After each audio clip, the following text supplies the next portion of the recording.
Chiki, paano ba pag-aralan ang pag-i-invest? Interesado po ako. Ay nako, napakahalaga po na kailangan natin talagang pag-aralan kasi pag pumasok po tayo sa hindi natin alam mo, ano mangyari? Imbis na kumita, ito ay malulugi. So, step 1 po, alamin mo muna kung ano ang inyong layunin.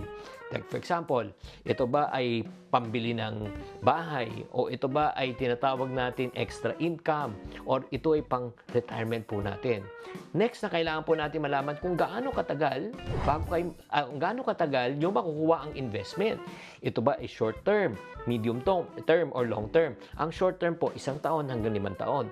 Ang medium term po more or less nasa 6 to 20 years at ang long term po 21 years and above.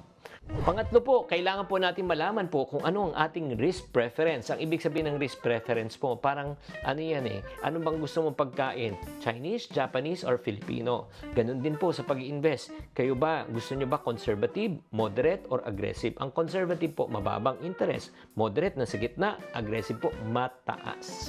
Then, next step, pag nalaman nyo na po lahat ang inyong layunin, kung magkano, kailan, at the same time, yung preference nyo, doon ka na maghanap ng iba't ibang uring investment. Like for example, ang stock market po at yung cryptocurrency ay tinatawag po nating aggressive. Pagkadating naman po sa moderate po, ay tinatawag po nating mutual funds or UITF. Okay, mutual funds, mabibili natin yan at UITF sa bangko po. And then pangatlo po, pag tinating naman conservative, time deposit, okay, real estate, conservative din po siya. So, pipili na po kayo ng investment na papasok sa inyong preference. At syempre, yung next step naman, yung kakayanan nyo. When you say kakayanan, saan ba abot mo kaya? Kaya mo ba 500 pesos, 50,000 pesos, 500,000 pesos, or 5 million?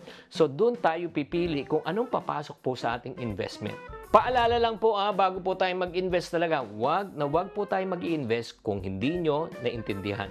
Pangalawa po, wag po kayong mag-i-invest na pera na hindi nyo pwedeng ipatalo. Bakit? Just in case na magkamali ka, pag lahat ng pera mo nandyan, mahirap nang makabangon. Kaya nga bago tayo mag-invest, suriin muna, pag-aralan muna, bagong ilabas ang pinaghirapang pera. Tatandaan, tamang karunungan, tamang disiplina po ang susi sa pagyaman.